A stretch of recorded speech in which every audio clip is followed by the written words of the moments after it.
Right, for our latest West Highland whwrace podcast, I've got George Furmage with us. Thank you so much for coming. A little bit longer journey than you thought. Just a wee bit. Yeah, thanks so much. And I just thought to start with, George, you could just maybe introduce yourself, just a little bit about who you are. Okay, my name's George Furmage, 47 years old. Started running on the 23rd of January 2011. That's very precise. It was basically when we had the really bad weather over the winter. I saw a picture of myself, massively overweight, thought I've got to do something about it. So I went out, tried to do a run around the local dam, which was 3 miles, it just wasn't happening. So I thought I'm still going to go out, ran 3 miles, it was just basically an out and back, took me about 40 minutes, and basically then it started for there, and signed up for the Alba Half Marathon. Following year, I basically worked on doing parkrun, and following year I had Helen Munro and John Munro had asked me to enter as a team really for Clyde Stride. Did that, loved it to bits. Following year John asked me to give him support on the West Highland Way, and of course the old saying, I think it was Marco that's got the saying, once you give support, that's it, you want to do it. Yeah. So following year, stayed away for the race as much as I could because I thought I'm not ready for it. Okay, actually, before we go, we'll come on to that because no, it's fine. Because I was interested. That's that's 2011. So what was the first race you did, and leading up into ultras? The first race I ever did was a 10k race at Hopton House. It was like the men's race for life. Right. My wife and one of my colleagues for work had entered the women's 5k, and I thought, I was working with my pal at work one day, I'm saying, why don't we enter the 10k race? And he's like, no, don't be silly. I'm saying, no, let's go and enter it. So I entered it. I think it took me 1 hour 23 minutes or something to do that 10k, and it was really hilly. The following day, like, I could hardly walk. I was walking like John Wayne. But then after that, next race would be the Alba Half, and then gradually built up 10ks and marathon. Well, I had a 5-year plan to do marathons, which kind of went out the window because I did a marathon the following year, which was a bit silly. But yeah. And then how quickly did you get into ultras then? Well, the following year I did the Clyde Stride relay. Then the following year I went back and did the full Clyde Stride. Right. Then Glen Ogle. Then after that it was just ultras all the way. Wow. I mean, you know yourself, it's just a totally different atmosphere. You do a marathon, you're looking at your watch all the time. There's an ultra, you can actually, as much as it's painful, you can actually go out and enjoy it and have a bit of fun with it. Yeah. And obviously your weight came down quite quickly, did it? Yeah. At my heaviest, I think I was about 20 stone. Wow. And then I lost, like you say, once I started running, the weight just dropped off. And I've actually still got a picture. It was basically, I was like the Michelin Man. When I did the London Marathon, what I actually did was I got that picture and I just ripped it up and scattered it throughout London, just to basically say goodbye to the past. Well done. But in the last probably 3 or 4 months, I have been injured a bit, so I've not been running as much, and I've started to put a wee bit of weight on because obviously my diet's not that great, but that's getting sorted for Monday. But you know as well, once you start running again, it will come off. No, definitely. Yeah. Excellent. Well done. Well, what I want to do mainly tonight is to go through your race report, and I printed it out here, and very kindly you did a short version and a long version. So I'm going to ditch the short version because this is an ultra podcast. So we're going to go through the shorter version. We're going to go through it in detail. Yeah, the shorter version was written after a drunken night out with my sister the week after the West Highland Way. And my wife had went to sleep, and I thought, I'm going to write a wee blog now. I spent a few hours in the early morning writing that bit. Yeah. Well, it's great, and I'm looking forward to just chatting through with you because there's so many really interesting things in this, and hopefully it'll help others as they prepare for the race or just to think back on how their race went. So you start off by talking in 2013 you ran as a support runner. So just tell us what that experience was like. I know you started just there, but just tell us a little bit about how that went. That was just amazing. It really was. Let's say I ran support with John Munro, so I was there for the start of the race, right through to the finish. I'm getting the goblet. I ran the bit from Tyndrum to the ski centre. And during that bit, John went through a wee bit of a slump, but then over those, I think it's roughly about just under 20 miles, and coming into the ski centre, we'd managed to just pick it up and basically flying into the ski centre. It was just so good to see, kind of like basically getting to the lowest of the low, and then just picking yourself up. I think that's one of the things that I really like about ultras. You can get such a horrible, nasty place, and then pick yourself up, which for me is just brilliant. And then actually seeing John as the day went on, and you know how he coped with the race on the day was just, I mean, you learn so much on it. Yeah, I was going to say that. Is that something you would recommend? Maybe someone who's thinking about doing the West Highland Way race. Is that a good way of seeing what it's like? Definitely, without a shadow of a doubt. I mean, you hear it all the time. If you're wanting to learn about a race, do support, help out a race, volunteer. I mean, it's not rocket science. You can just learn so much about the race before you actually go and do it on the day of the race. Okay, so that was 2013, and then 2015 you came back and helped in the sweeping team. So again, that's another something I've never done actually. It'll be interesting to see how that was. So this tells a little bit about logistics and how that works out. That sweeping, I thought I'm not ready to do the race in 2015, so I thought I'm going to give myself 2 years to work up to it. And I thought if I do sweeping the race, then I'm actually going to get the actual race experience starting from the start and getting the whole atmosphere and find out what it's actually like to run the West Highland Way at 1 o'clock in the morning. So that was great. I think we did about 20 mile sections each. Okay. But of course Pete Hunter, he decided to do the full shebang. That was the year he did, right. The one thing I wouldn't recommend with sweeping is myself and Gordon, who were sweeping it from the club, we decided we're going to be sweeping, but it's not going to be running that fast. It's going to be fine. Let's go to the pub and we can get a pint. So we got a pint till about 10 o'clock, and for the full first 20 miles I had nothing but horrendous heartburn, and it was just hellish. But it was a really, really good experience just to get involved in the race from that side of it. So I mean, I'd been a support runner, and now it was like part of the race team, you know, like helping the race go. And the folks that were at the back of the field, were they wanting a bit of encouragement, or did you give them a little bit of space? I think initially it was just basically finding out, you know, who was at the back, and you know, like just keeping that respectful distance, and then one of us would go ahead and say, look, you okay? And then find out if they wanted company. If they didn't want company, just hold back a wee bit. But if they did want company, just go up and just walk along with them, and you know, have a wee blather with them. Just to basically give them a kick up the bum as well. And presumably the second half of the race is going to become more important, isn't it? To have someone definitely. Excellent. Well done. So before you'd done the race, you'd been a support runner, you'd been a sweeper. So then in 2016 you got a place, and you finished in 30 hours 27 minutes and 8 seconds. So presumably you were pretty happy with that, with you, and how did it go? I was ecstatic when I finished that. Because that's within 4 years of not having run and being 20 stone to complete the West Highland Way in just over 30 hours. Yeah, I mean, like I said, my 5-year plan was to, in 5 years' time, do a marathon. In 5 years' time, I'd done basically almost 4 marathons. I finished the race, shook Ian's hand, and then I just crumbled completely. Did you? I just was bawling and crying like a baby. And then I think Ada, who was part of this sweeping team, she was sitting in the car waiting for everybody to make sure kind of like all the sweepers for the previous year got in, and I saw her, and basically Ada gave me a slight word of encouragement and told me to stop crying, but it was just unbelievable.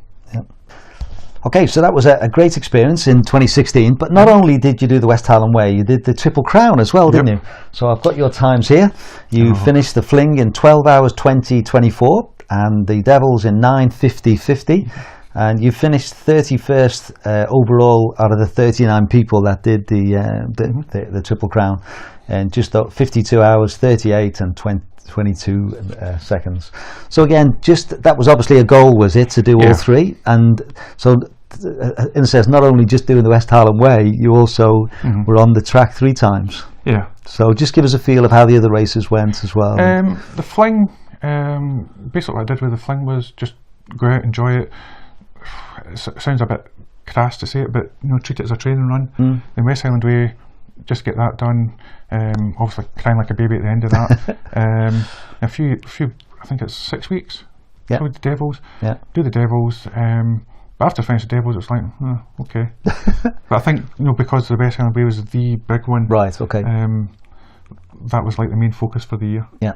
And the Devils after that, doing those races, it was just hellish. It was so tiring. Although I took plenty of rest, your body is still obviously recovering months later. Yeah. So to go and do the Devils after that, for the first couple of miles, it's fine. Then after you get halfway into the race, it's like, oh, wait a minute. Your body just remembered you've done a 96-mile race a few weeks late beforehand. Yeah. But got it done. Yeah. Well done. Now, 2017, were you involved in the race at all then? Yes. My wife wanted to go on holiday to America. Okay. And the time she was wanted to go was round about West Highland Way weekend. But one of my friends, the guy that gave me support in 2016, he wanted to do the race and he got into the race, and I was obviously wanted to give him support. So my wife and myself came to a compromise. On the Saturday, I would basically give him all the support I needed. She would come up wherever I was, pick me up, and then we flew out to America on the Sunday morning. So of course I was going to the airport. I was checking my phone for updates to see how he'd got on and that. But that was kind of a bit of a mad weekend. Yeah. And then 2018, did you always want to come back? You said in your report that you knew you wanted to come back one day, but you were pretty keen to come back sooner, were you? Yeah. What I always say to people at my running club and that, if they are going to attempt a new distance, whether it's 5k, 10k, half marathon, whatever, just go out and enjoy the experience. You'll never get a chance to do that distance again. Which is basically what I wanted to do with the West Highland Way. First time, go out, enjoy it. I mean, I remember the first time I did it, going over, I can't remember, just Connick-Hill? No, just before the ski centre. Rannochmoor. Yeah. I remember just stopping there when I was support running and saying, no, just stop a minute. We turned around and just looked over and said, look, how amazing is this? How lucky are we to be there? It's an amazing route, isn't it? Oh, it's just fantastic. I mean, it doesn't matter what the weather's like. Yeah. The views are just spectacular. The second time I was going to come back, it was no sightseeing. Let's get a job done. Okay. Let's go for it and see what I can do. Yeah, I love this in your report, George. You said, I want to cross that finish line knowing I'd given it my all, knowing that I'd earned that goblet. Yeah. So this second one was definitely, you wanted to improve and you wanted to do the best you could. Yeah, I mean, once I found out I got in, I think it was a Saturday we found out I got in, my friend messaged me and said, I'll give you support if you want. That was Tony, was it? Yeah, Tony. So both myself and my wife were working, got home at night about 10 o'clock and I was saying, Tony's offered support, what do you think? He goes, what do you want out of the race? I say, like you just said there, I want to cross that line knowing nothing else to give. She goes, you better message him. She goes, but just remember, you know what you're letting yourself in for. Yeah. She goes, because there'll be no messing about this time. She goes, okay. No mercy, you will. It's going to be a whole world of pain you're going to be in. I said, yeah, fair enough, go for that. Yeah. And then you started your training on the 1st of January. You thought, right, that was, you give yourself 6 months. I don't know how quickly this happened, but then you ended up in hospital with a suspected heart attack. Yeah. So tell us what happened. My wee sister was up for New Year. 2nd of January, I took her home to the airport, and I've got pains in my hand. I'm like, so I'm driving a bit slower going to Edinburgh Airport, gets back, I thought, something's not right here. I was back at work on the 3rd, and I felt just pains everywhere, and of course, did the worst thing possible, googled heart attack symptoms, every single one I was just hitting it, so phoned my wife, she says, right, I'll come down right away, she's a nurse and that, phone back, get an ambulance. I got checked into hospital, they said, your heart seems to be strong, it's fine, but your blood pressure seems a bit high, so we think that's basically just it, and I got blood pressure tablets. Okay. And so it wasn't a heart attack? No, thank God it wasn't. No. Right. Okay. The heart's fine. Right. But the blood pressure's a bit high. Right. And is that something you've got to be sort of keeping a check on? Yeah. I mean, I get checkups every 6 months. I think if we go back in February, that I've been on medication for almost a year. Yeah. And hopefully that'll level out. Yeah. But it's obvious from your report that for those next few months it was touch and go, wasn't it? Whether you'd be allowed to run. Yeah. You did the Falkirk Ultra, and that went okay, presumably. Yeah, that was fine. I mean, I did the relay and that. So basically, we're just doing 4 mile laps. I think I did about 3 laps. So it was about half marathon I did. Okay. So it wasn't too bad. Right. Right. And then you did the Strathern Marathon as well. Yeah. Yeah. But then your doctor seemed to be a bit nervous about you doing the race. I basically filled in the medical forms for the Western Way and basically got told, get this checked out with your doctor, see what the doctor thinks. Yep. Went to the doctor and doctor's going, I'm not really sure. I'm like, well, my blood pressure's fine. It's I've had no problems. Yeah. So I got portable blood pressure monitor. I was taking readings for that 3 times a day. And my wife's obviously a nurse, so she's going to read. She goes, they seem fine. They're maybe a wee bit high, but they look okay. Took it to the doctor and he says, no, I wouldn't advise running a marathon. And I'm like, I've just done one. Just done one a couple of days ago, What's the issue? What's the problem? I says, there's my readings before, during and after before and after the marathon. And I said, no, I wouldn't advise it. So basically I contacted you guys again and basically got asked, can you give us the readings? So I went back into the doctor, got the readings and sent them off. And then basically it was just a nervous wait the week before the race. Yeah. And then Saturday night before the race, of course I'd been like, I'm not getting in this race. Yeah. It's like the world had ended. I couldn't prepare for anything. I couldn't start getting boxes of clothes and food ready. So I thought, right, okay. And of course I'm preparing for the worst. My wife's going, no, it's fine. You'll be in. I says, it's not up to me. Yeah, so it was out of your hands really. Yeah. It was up to basically Sean was going to decide whether he felt he was safe. Yeah. I got a phone call from Sean. I think we were watching TV. Got a phone call from Sean about 10 o'clock. And he says, I've had a look at them, we've spoke to the doctor, we'll see you next week at Mulgai. Great. And I'm like, what? He said, I'll see you next week at Mulgai, good luck. And I'm like, oh. Something I can run. Yeah, and I'm like, oh, right, okay. It was like getting a phone call from Simon Cowell. Yeah.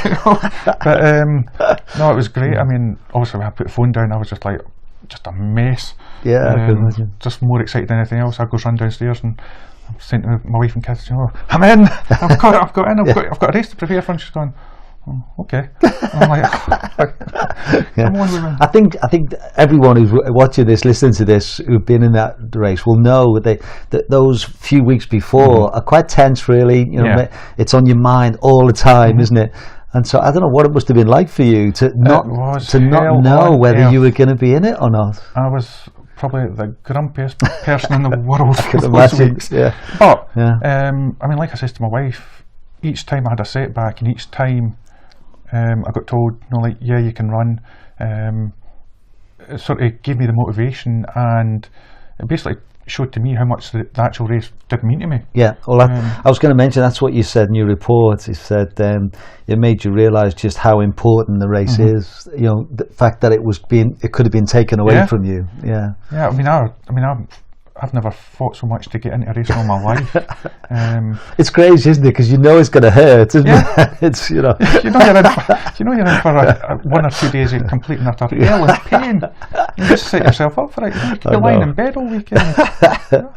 Brilliant. It's just stupid. Yeah. Okay, so you had that that good news a week before, so you had a week to get ready. But again, you say that you never felt so relaxed and focused and in control, and almost because you'd almost been taken away and then it was given you, and you had a clear goal. Your training had been good, and you were there on the Friday night ready to go. So just tell us a little bit about how you were feeling. I was speaking to my wife earlier and saying, what's the difference between 2016 and 2018? And she goes, you were so focused, you knew exactly what you had to do, and you knew this is what you wanted to achieve, this is what you had to do it, so just go out and do it. Yeah. On the night, just rocked up, me and my wife, got registered, just went for a wander, met my support crew, and away we went. Yeah. And I love as well, George, that you really wanted to enjoy the race. Yeah. And that was a big factor for you. That was Angela's fault. Was it? Okay. Yeah. But you wanted to do your best. Yeah. But it was about enjoying it. We do this for fun, don't we? Yeah. I always say to people, if you don't enjoy it, why do it? Yeah, that's right. You put yourself through so many months of pain and agony, then doing the actual race. If you're not enjoying it, don't bother doing it. It's the same way, any race, whether it's a 5k, 10k, if you don't enjoy the training, why bother putting yourself through that hell? Yeah. And like I said about Angela, I think she'd put in a comment on Facebook a couple of weeks beforehand saying, "You're a master, you're looking miserable in races." And I thought, this time I'm going to smile, I'm going to enjoy it. Yeah. And I saw Angela in Versnade, and I was coming down the steps and I thought, oh, here we go, come here darling, give me a cuddle. Yeah. And just try to smile as much as I could, but no, it was brilliant. I just really enjoyed it. Okay, well, let's go through the race then, section by section, and I've got your splits as well, which I always find interesting. It's quite, I find it interesting to see what the times were in your positions, and then to get, in a sense, how it was in reality for you. You finished in 89th position, which I think is quite interesting just to see that. So that was your overall position. But let's think about the first section to Mulgai to Drimmen, and then to Balmahar, which is the first cut, the first time. And you reached Balmahar in 145th position, which is, again, that's quite a further down the field than where you ended up, in a time of 3:49.06. So was that deliberate, and did you have to let people go? Was it very much wanting to run your own race? Yep, definitely. My support crew were going to be at Drimmen, just to see if it was okay, give me some water or that. And the basic plan was take the time, just take the feet off the gas, just relax into the race. Like I say, just enjoy it. So it was just take it nice and easy. Got to Drimmen, going with the time that I was wanting. I was about 5 minutes behind what I was wanting to do, but I knew going over Connick I'd had that gap, and then going over Connick was just brilliant. I remember 2016, John Munro passed me, and he says, "No, like, how are you feeling?" I said, "Oh, I'm just shattered."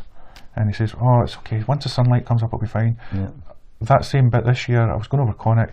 I'm like, I don't know why I was expecting John to be beside me, and I thought, "Oh, man, I'm not tired. I actually feel no bad." But there's a couple of folk for the club, and a few of them passed me, and it's basically first couple of meters. I thought, "No, I'm going to catch up with them." I thought, "No, just slow down. Your race, your time. Stick to the plan. Enjoy." And it does take discipline, that, doesn't it? You know, because it's so easy, particularly if it's friends, and you feel as though that they're similar runners to you. It's easy to get caught up and to run with people, isn't it? I mean, one of the girls for the club, Christine Caldwell, I'd heard, I think it was about 30-40 miles into the race, I was just asking how everyone was getting on. I said, Christine walked the first mile. Ah, I'd heard someone did that. No way. And they said, they were actually worried that she was going to pull out the race, but she just walked the first mile and then just to let everyone go, and then just And I thought, when I heard that, I thought, oh, that's genius. But I don't think I could do it. But just genius, because every single person that you pass, you're just getting a wee boost in your head. That's right. In fact, I remember speaking to some of the sweepers, and they'd said that they were quite surprised that I didn't realize it was Christine who'd walked the first mile, but from then onwards she just ran her own race and was in her own little space, and it obviously worked for her. She finished quite high up, didn't she? Yeah, I think she passed me just past Royal Denham. Yeah. Just dawdling away. Yeah, all right. Oh, excellent. Okay, so you had a really good start, got to Drimmen feeling comfortable, and you talk a bit in your report as well about your support team. Yeah. And you say your checkpoint stops were on a different level. You said you were stripped, fed, watered before I even hit the checkpoint. I stood there, got fed, watered, clothes on, sent on my way in less than 120 seconds. That was just mad. I was coming off Connick Hill, and I text guys saying, just on the ascent, on the descent now. And when I got to the bit where you hit the forest, I says, I'm at the forest. My first support crew, Tom, was there. He's saying, right, bag off, top off. Fed me stuff, got in the checkpoint.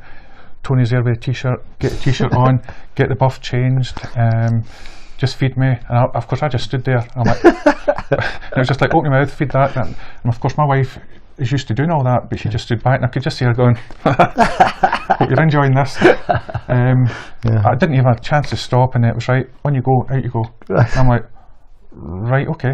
I just never had a chance. But again, it's one of the things that I spoke to the support crew guys saying, last time I spent too much time messing about in the checkpoints, and this time, get them done quickly, stop wasting time.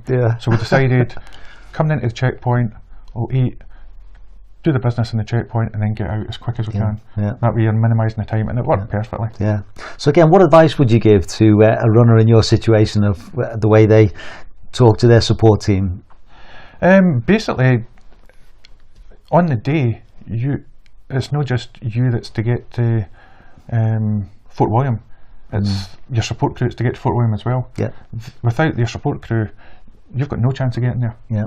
It's a team effort. Right. The runner, I've always heard it said, and I'll say it again, the runner has got the easy bit. All you need to do is just turn up to a checkpoint, get fed stuff, get chucked out and keep running. Yeah. Support crew have got the real hard donkey work to do. Yeah. Well, you obviously picked a good team, and I think because they'd done it before as well, that makes a massive difference, doesn't it? Because they know what a runner needs from being in that situation themselves, so that always helps, doesn't it? Yep. Yeah. Okay, so then from that's the next bit, from Balmaha to Roadennan. So you did that in 1 hour 49. You were 123rd fastest for that leg, and which meant that you were now up to 135th. So you'd gone past 10 people. So again, just give us a feel of that section to Roadennan. I hate that bit. Oh dear. I don't know why. Okay. It's one of the nicest bits of the race and the route, but for some reason I just seem to hit a slump. I think the last time I did it, I was about 3 hours or something there. So my target this time was 2 hours. Okay. To get from Balmaha to Roadennan. But this time, because obviously my head had in a different place, I went out to enjoy it and have fun. Yeah. I think I actually put my race report. I saw Katie Hall, and she was passing me going, "Oh, hello!"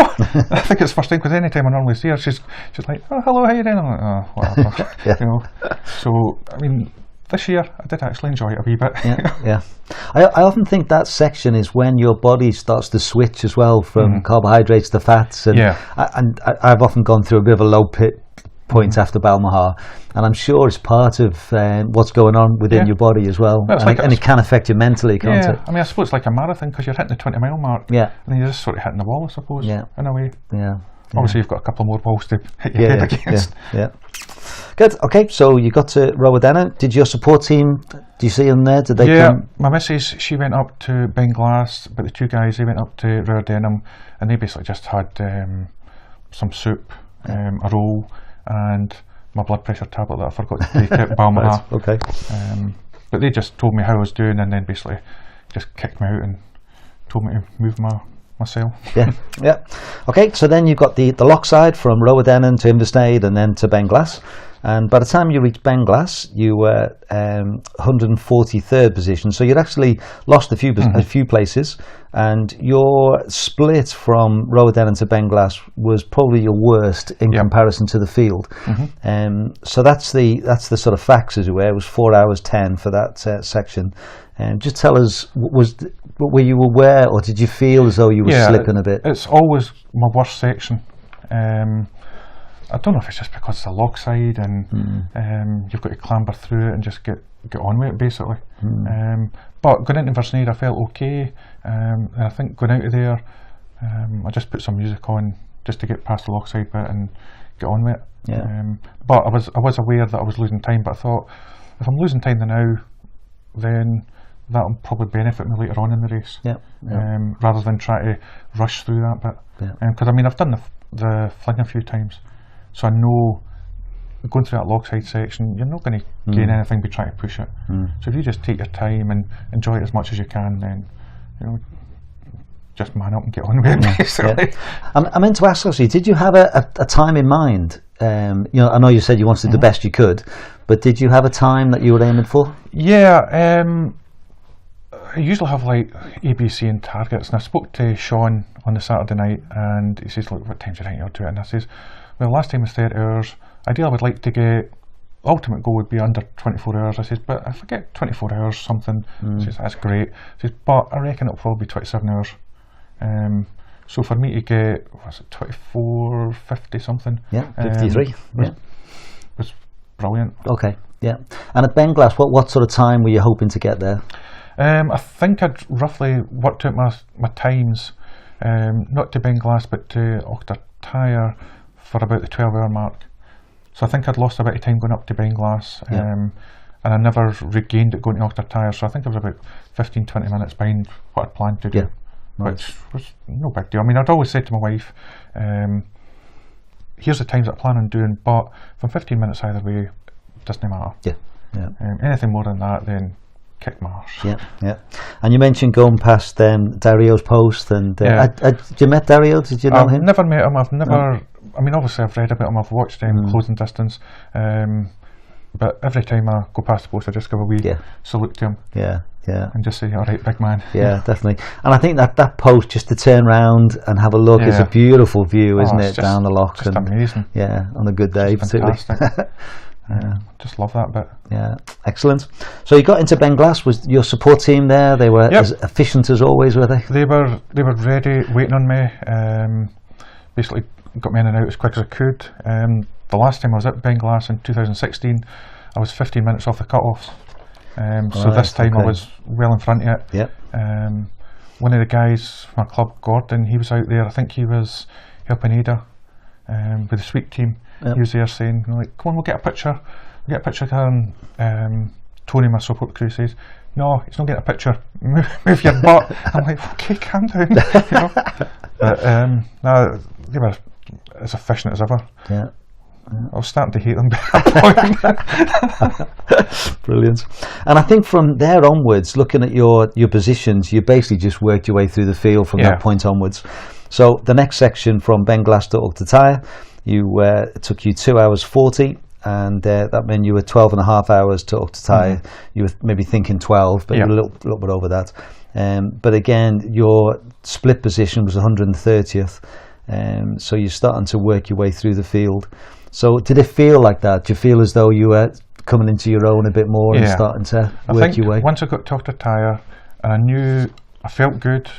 I didn't feel tired. I was enjoying the race. It was, this is actually a nice wee day out here. This is enjoying. I've stuck to the plan for the first half of the race, and it's worked. I've not usually I've got a tendency to go far too fast in the race, and it just kills the rest of the race. But this time I just kept to the plan, and it worked a treat. Yeah, excellent. And then from the next section then to Bridge of Orkney. Now I reckon this was your best split in comparison to the field. So you did it in just over 2 hours. So that's Uachtatai to Bridge of Orkney, and you were 39th fastest. That's just stupid. Yeah, well, you could say that.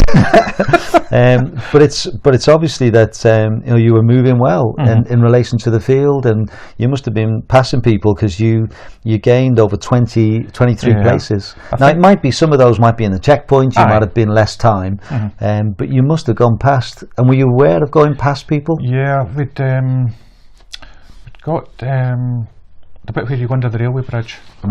We're going along there, and Tony, my support crew, saying, "I didn't honestly think you'd be as quick as what you are now." He says, "We're actually starting to pass people just for a bit of fun." Yeah. And it's, like if we saw people going in there, and he says, "Those people up there, we're coming into Bridge of Orkney, we're going to catch them. Just keep it the same pace. Don't try and rush it. Just we'll get there." It just worked out brilliantly. Yeah. I mean, I do really enjoy that bit as well. Yeah. Yeah. Yeah. And I think once you've gone past Uachtatai, you are aware that it's the second half, and you are starting to count the sections down in some ways. That's right. I know it's within your reach. Yeah, it becomes a bit. But were you a little bit concerned that having gone that quick to Bridge of Orkney, you might pay for it? Because that can happen sometimes if you if you push a section. But your next one to Glencoe, you were 55th fastest on that leg. And you're up to 101st, so another 10, 12 people you went past. So I wouldn't say you paid for it as it were. You seem to be going well still. I mean, in saying that though, that section from Bridge of Orkney to Glencoe, in my head, that was a horrible section for me this time. Right, okay. I just thought, I've just running so badly. The bit after Murdo, just going downhill, it's just hellish, and I think that's where I got my blisters from. Okay. But we just walked around it till we got to the And you had a runner with you at that point, did you? At that point, Tony had stopped running with me, and then Tom had swapped. Right. And he was the support runner for that bit. Yeah. But he was in constant contact with Tony at Glencoe, basically saying, "Here's how we are. This is what we're doing." Yeah. So that was perfect. Yeah, and you talked about that blister. Was that just one or several, or? It was one the size of my foot. Was it? Underneath? Yeah. I'd actually got into the checkpoint, and they were saying, "How are you?" I says, "My foot here has got one Yeah, this is a Glencoe, is it? Yeah. Yeah. So it's got one big blister. So he says, right, take your shoe off, take your socks off. So it is, and the blister was right across the heel of my foot. On your heel. Yeah. So Tony says, look, we need to cut that. Of course, my wife being a nurse, she's going to have all the surgical equipment. Did she? Hell. Oh. She had absolutely nothing. She goes, oh, wait a minute, I've got a knife in the car. It was a blunt knife. And she goes, right, this is going to hurt. And I'm like, right, okay. So of course I'm like that. There's a picture. I don't know if you've seen it or not. It's me like that, screaming the place down, and I think the whole of Glencoe must have heard me swearing. Of course, there's a picture there when my sport runner Tony's going, he's loving every minute of it. Brilliant. But I just says, well, just get it done, do what you need to do. They got it taped up, and then we're heading out to the ski centre, and that's when he says to me, he says, your race is either going to be over or your race is going ahead. And he says, focus on where the pain is, and basically pinpoint where the pain is. And he says, on the way down, he says, stamp that bit of your foot. He says, and all the way down, he says, stamp it. He says, by the time you get to the bottom, you're either going to be able to run or race over. I'm like, right, okay. I'm like, oh, no. But we got to the road crossing, and he says, how's your foot? I says, oh, come on, let's go. It's like, right, okay. Yeah. And then going up the Devil's Staircase as well. Yeah. That was just... Yeah, and I love that in your report. You talk about, you remember James Stewart's words, because James helped me last year with some of the training tips, and he'd said you have to work out what you want, why do you want it, and how much do you want it, and that came back to your mind, did it? That sort of I've actually got that on my phone. I think it was a podcast for about 3 or 4 years ago with you. All right. And he put that in there, and it just struck a chord. And I thought, right, wait a minute, I need to take this on my phone so I can remember this. Yeah. And I just remembered that all the way throughout the race. So Yeah. what do you want? Why do you want it? How much do you want it? Yeah. And you wanted it enough to keep going. Oh, yeah. Yes, definitely. Yeah. Okay, so that next section, Glencoe to Kinloch-Leven, you did that in 3 hours 8, and you were 76th fastest. And again, you'd gained a few places up to 97th. So you came into Kinloch-Leven at 20:22. So that would be 20 past 9, wouldn't it, in the evening? So it's still light. Oh, it was indeed, yes. Yep. And again, just tell us a little bit about that section going over the Devil's Staircase and then the run down into Kinloch-Leven. Well, Devil's Staircase was amazing. It was really, really good. I mean, I had a debrief with Tony about a month later, and he said to me, he says, going up that Devil's Staircase, there's just no stopping you. Wow. He says, you were just powering up that. He says, you were taking over people that were just out for the day, and he says, they've not run 70 odd miles. He says, going up there, it's fine. The downhill was totally different from her. I am crap at downhill. Right. But it's just something that I really need to work on. Yeah. Going down. Is that more technique, do you think? Yeah. Or, yeah. And I'm a bit feared of falling. Yeah. You know? Yeah. And obviously I'm tired, so that makes it worse. I think the last time I did it, I just basically walked it because it was in darkness. Right. And there was absolutely no advantage in me trying to run it. But this time, I think there was the people I'd passed on the way up passed me on the way down, which is why I've only gained a few places. Ah, right, okay. But you know, it's just basically it was another section, grind it out, get it done. Yeah, we got to the bottom just before we go into Kinloch-Leven. And Tony was saying to me, he said, you didn't enjoy that much, did you? I said, oh, I hated it. It was hellish. Yeah. Just going on the downhill, and it was killing the legs. Yeah. And it is, I think that run into Kinloch-Leven, it is long, isn't it? And it's because you can see it. Yeah, that's right. You see it, don't you? And then it disappears for a while, and then you see it again, and you think, oh, I'm almost there. But it takes you quite a while to get there, doesn't it? One of the things I think I said to Tony this year was, son, see if Ian Beattie had just had a bit of common sense, he could put a zip slide in and take you right down there and make it so much better. Yeah, it wouldn't be the same achievement though. No. Yeah. And again, in Kinloch-Leven, were you in and out fairly quickly there, or did you have a bit longer? Well, yeah, it was a wee bit longer because I'd been having a couple of gels. Obviously that affects your body, and I really needed to go to the toilet. Right. So got in the toilet. As soon as I came out, I think there's a snooker table in there just on the way out, and as soon as I got to the snooker table, I thought, oh, I need to go back. Right. But I was in a bit of a slump as well. I just felt hellish. So the guys in the crew, they were trying to feed me. I think it was some pasta. Oh, it was horrible. But it was just to get food in me. And they were talking about, like, I'm way down here now. We need to get some food in and get some energy. I had a wee mini can of cola. Just as I came out of checkpoint, I'm like, whoa, wait a minute. I feel great now. Yeah. I think that was the effect of the cola, getting to the toilet, just regrouping. Right. And and then I was basically ready to go and power out of Kynaston, which is another bit that I know a lot of people don't like, but for some reason I just love that climate of Kynaston. Good. It's a really nice bit. Yeah. And obviously getting to the top and turn around and go, oh, it's daylight. Yeah, yeah. So at what point did it get dark for you then? I think probably about 3 or 4 miles into that, it just started getting darker and darker. Right, yeah. So by the time you got to Jeff Smith and the guys, it was probably head torch on by then. I think we'd had a bit of an early darkness by then. Yeah. Okay, so let's think about that last section then. So Kynaston to Fort William. I've got this sort of stats broken up. So to Lundavra, you were 2 hours 47, and you were 90th position in that split. And then I think this is great. The last split, you were 143 from Lundavra to Fort William, and you were 60th fastest. Which meant that you finished overall in your 24, 53, 49. That's all down to support crew. Is it? Yep. Okay, so just tell us that, obviously the 14 miles to go, you knew you were going to break your 30 hours from last time. You're going to be well inside that. What sort of time did you have in mind, or your team were aiming for? Basically, I'd said to Tony, when I'd met him months beforehand, I said, look, what do you fancy doing? I said, if I beat my time, great. He says, oh, stop it. He says, you're going to beat your time. He says, you could go out tomorrow and do it, you'll beat your time. He says, because you know the course. And I says, right, okay. He says, what would you like to? I says, well, I'll beat 24 hours. He says, right, so anything with 24 in it, we'll go with that. Okay. And it's right, okay. So it was keeping under 25 was the motivation. Yeah, ultimately, I mean, I think everyone that does the race probably wants to get under 24 hours, which next year. Yeah. But that was the time we had in mind, and it was getting pretty close to the wire. Yeah.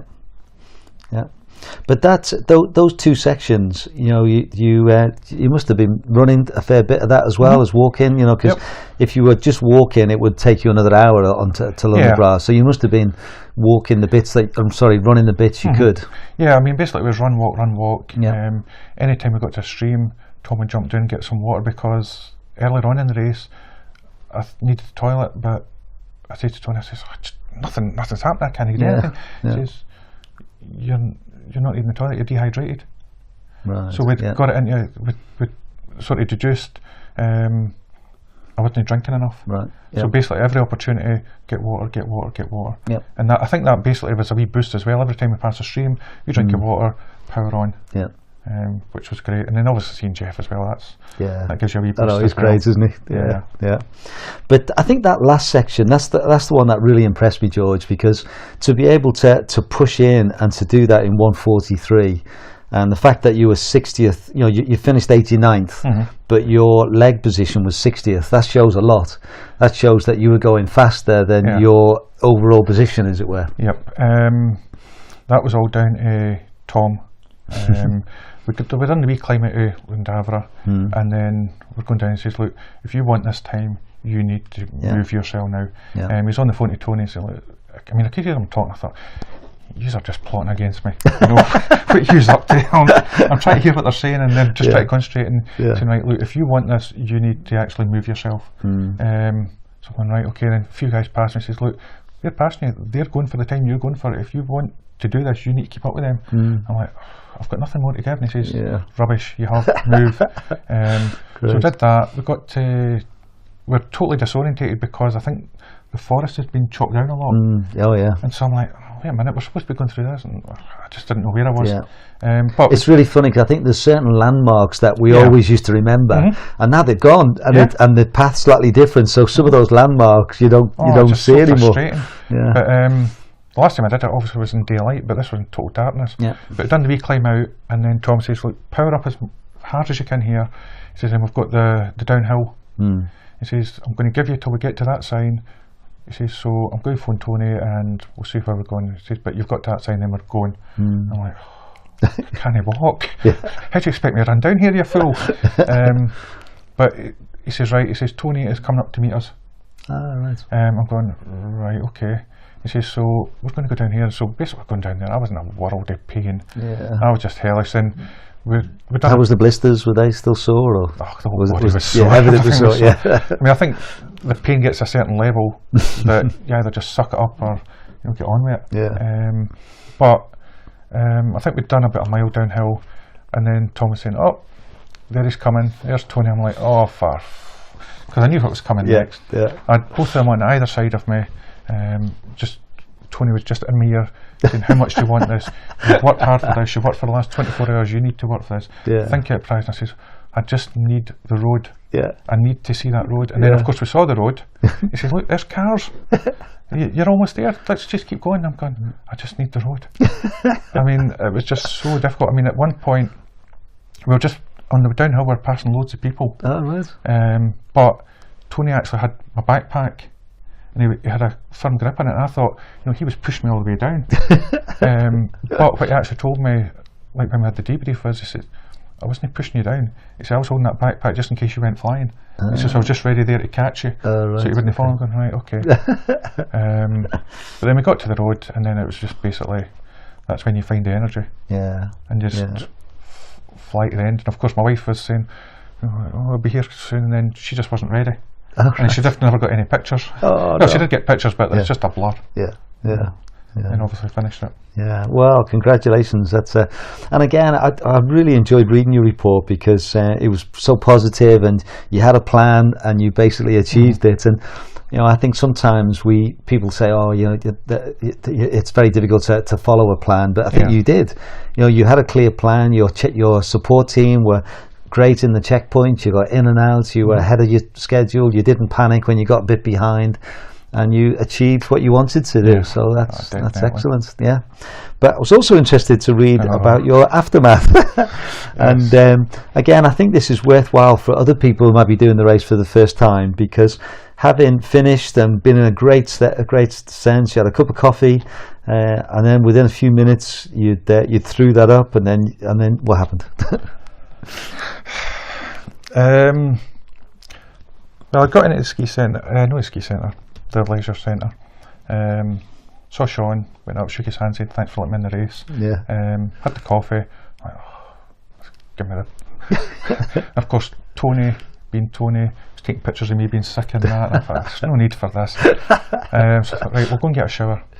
So we're walking down the hallway, and the two guys are either side of me, and I'm going, I don't really feel very.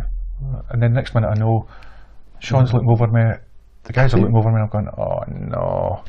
I thought and I would imagine they were a little bit concerned having the history of the blood pressure and that was obviously the biggest concern. But I just felt such a prat. I thought, I've ran for 24 hours, I've done this, and then I go and ruin it with this. I think and were you out for long, do you think? I have no idea. I think it was only a couple of minutes.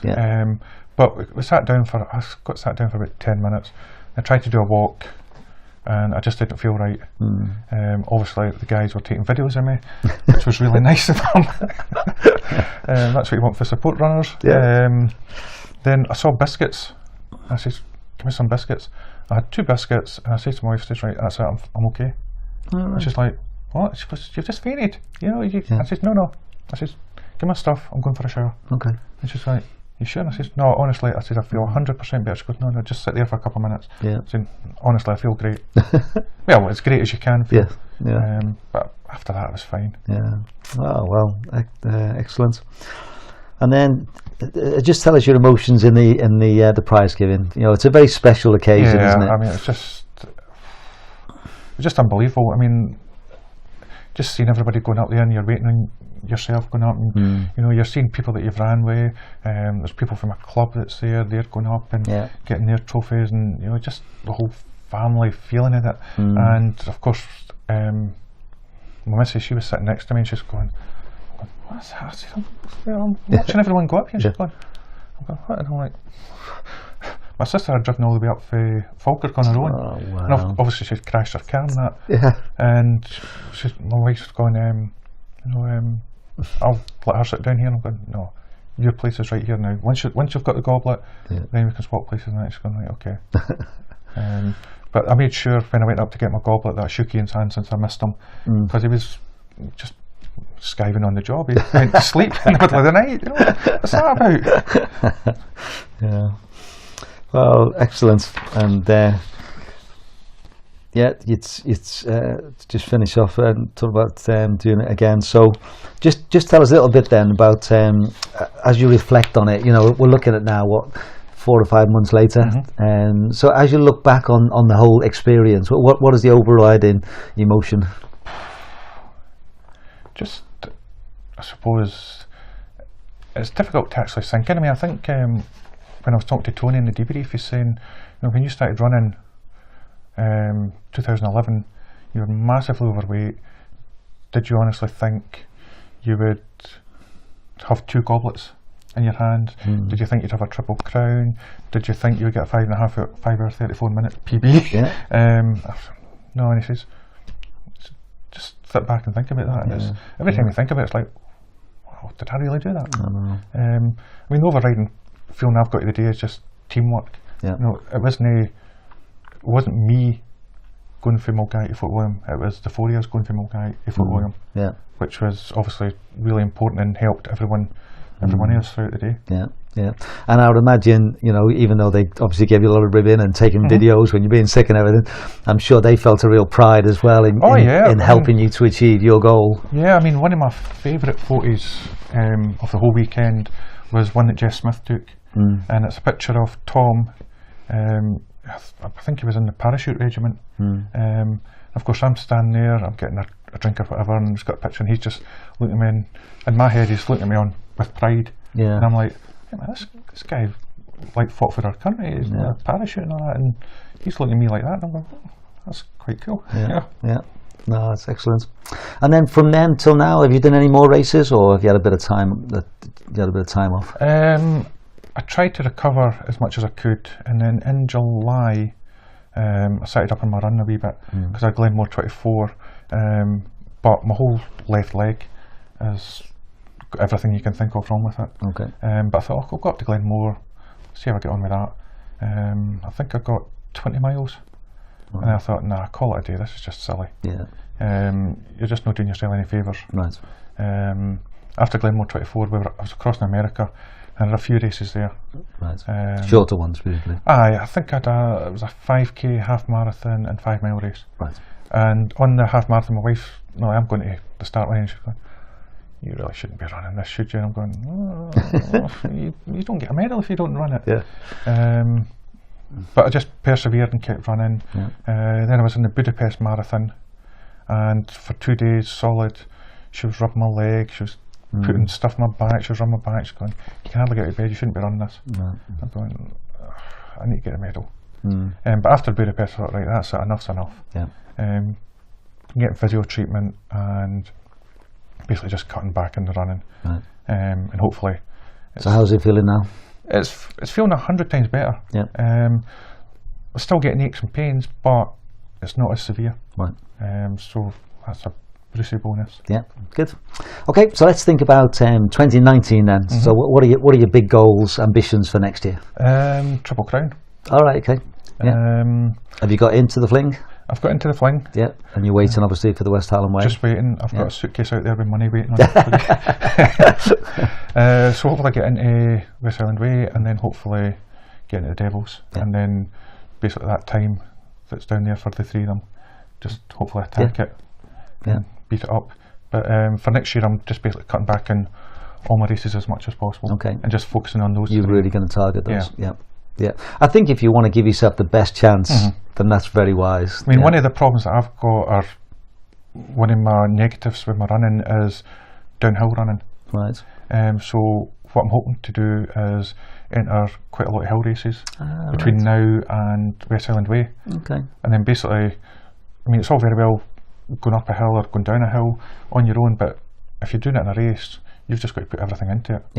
And you're going to get more out of it than you know, just doing a run yourself. And also, I think if you get a feel of how others do it, that's a great learning, isn't it, as well? You know, if you're trying to stay with somebody and they leave you for dead, then you think, oh, you know, what are they doing? Just watch what they're doing. That's right. That would just little wee things. And particularly these hill runners, they're the people to watch, aren't they? They're incredible. Just different class. I mean, they're bonkers, some of them. Okay, right, just to finish with Judge, I've just got some quick fire questions. Now, these are about the West Highland Way, and there's no right or wrong. There's just your opinion on what you do. Okay, so shoes, would you use road or trail shoes? Depends what the weather's like. Okay. I've done it in trail and I've done it in road. I think this year I did it primarily in road shoes. All right. Just because the weather's been so dry. Yeah. And because you get a wee bit more cushioning with them, so you Right. not as much damage on your feet. Yeah. And do you wear the same pair right through the race, or would you swap? I think I swapped Octa tyre. Right. Yeah. But that was just basically just to freshen things up a bit. Yeah. Okay. Food. Have you got a favourite food to keep you going when things get things get tough? Apart from the hundreds of gels that I had, the wee fruit pots you get, and it's in their own juices. I find them just brilliant. Right, yes. They fit in your backpack, no problem. You just take them out, open it up, down the hatch, and it gives you all the energy and that you need. Excellent, good. Would you carry a hydration pack in your bag, or with water bottles? No, just water bottles. Yeah. Okay. Although water bottles, before the start of the race, I noticed my backpack was soaking wet. One of the bottles had burst. So rather than panic about it, I just get on with it. So it wasn't a big deal. Okay. And in that water bottle, would you have water or an energy drink? To start off with, energy drinks, and then later on in the race, water. Right. Just I find that it just seems to crave water more as the race goes on. Right. Okay. Would you take extra salt tablets? Yes. Yeah. Whether they do anything or not, I'm not sure. But up here they do. That's right. And that's where it counts. It is, definitely. If you think it does, then it'll help. Yeah, I mean, I'd never used salt tablets for about a year or 2 years. And just before the race, I thought, right, order salt tablets. Ordered a new tub of salt tablets and just used them on the race. Yeah. Just for that little mental. Yeah. Do you run with a watch, a Garmin, Sunto, or Sunto? Sunto. Yeah. It used to be Garmin, but Sunto. Yeah. And you record everything, do you? Do you like to keep your stats? Yeah. The Moves Count website I find is horrendous. It is really the most unuser-friendly website there is. Okay. So basically, I link up to Strava and just usually use Strava. Yeah. And just check up there. Yeah. I don't know about you. The only thing that I don't like about Strava is the way that they, unless it's a race, they if you stop for a moment to cross the road, they take that time off, don't they? I don't know quite why they do that. West Highland Way time in 2018, although it was 30.5 hours, Strava tells me it was 23 hours, 46 minutes. Oh, that much different. Wow. But if you put it as a race mode, it gives you the full time, full distance. And this year I think I was about 18 hours, according to Strava. Yeah. Okay. All done. Support crew, would you have one team or two teams? I think the longer you go, probably two support crews. Like the first time I did it when I was doing 30 hours, probably two support crews would be better. Yeah. But this year, because it was 24 hours, one support crew is more than enough. Right. I mean, I use my wife. She's there with me from the start to the finish. And you don't really need a support crew till you get to Octa the following day. Yeah. So you can pick up the runners then. But I was fortunate this year that the guys were there from start to finish, and they were meeting me at every checkpoint. So basically, they'd be at one checkpoint, then they might go to the two checkpoints on, and they're basically top and tail, which was quite handy. Yeah, right. Okay. Do you have a favourite section of the race? Rannochmoor. I just love it. I think it's just the barren openness of it. It's just an amazing section. And every time I go through there, I think there's a wee sign just before you hit the road, and it's telling you about the military road, and it's a wee bit of history about it. And I just think, a couple hundred years ago there was soldiers walking along here. It's just, that's right. This is madness. This isn't a road. How could they do this thing? Go to fight, But no, I really like that bit. It's really nice. Good. Do you run with music or podcasts? Or no, I hate music. Okay. I used to run with music when I first started running, but then I found, depending on the music, if it was like loud, fast music, I'd speed up, just subconsciously. Then if it was slow music, I'd slow down. So it just put me off. And then as I got more into trail running and hill running, I much prefer without the music. Although I did use music on the West Highland Way this time, just for, I think it was past Inversnaid, because I knew I don't like that section, so it just put the headphones on and bit of distraction. Yeah. Okay, have you got a favourite mantra to keep you going? Yep, I've got that one that you mentioned earlier, how much you want it. Okay. Yeah. And the other one I've got is shit happens, just deal with it. Okay. I mean, it's just like with the water bottle earlier, it burst, deal with it, you know, what's the worst that's going to happen? I mean, I did D33, first time I did it a few years ago, I'd had my bag all out in the kitchen, it was all ready to go, so getting up at 5 or 6 o'clock in the morning to drive up to Aberdeen, went to grab my bag, the dog had chewed it all, because it obviously smelled my food. Yeah. So my bag's all just burst at that side. Oh no. But it was just a case of, food goes in there, once you finish with food, chuck it in there. Yeah. Just deal with it, get on with it. Okay. No, that's good philosophy, well done. What do you look forward to most when you finish? Oh, beer. A beer. Yeah. Well, first time I finished, it was like, oh, right, well, pubs don't open till 11 o'clock. Well, we need to go to beer. But my sport runner, Scott, he was saying, I've got beers in the car. I said, oh, come on, get them open. And I think this year I got a beer for Billiers. Once I got out of the leisure centre, he was sitting there with a whiskey and a beer, and I said, oh, come on, give me.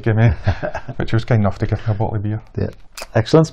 And then finally, have you got a final tip that you'd like to pass on to other runners? Just enjoy it. Like I said earlier, if you don't enjoy it, why do it? Yeah. So if you're going to do it, you know it's going to hurt. Be prepared for that pain, and know it's going to hurt, but enjoy it. And I think one of the things that I learned this year was, for the first half of the race, I broke it down into sections. So I knew I had to get to Drimmen by a certain time roughly, but don't be strict with that, you know, just have a bit of leeway, be prepared to change it, and be flexible. Because I think if I'm successful enough to get in for next year, I'll probably do that with the second half, you know, have wee splits for that, getting past that, just for a wee target, enter wee like mini races. Great. Well, thank you very much for tonight, George. Thanks for coming over, and that was great. I hope you enjoyed just sort of sharing your story again. As I said, I think your race report was really well written, because there's a real, you know, you've dealt with, you know, different issues before the race and during the race, and dealt with it well, and came out with a smile at the end. So that's what it's all about. As much most of the time as I could manage. Before you fainted. No, thank you very much, and I hope you get a place next year. I do. And look forward to following your progress. So thank you very much. Thank you. Cheers. Great.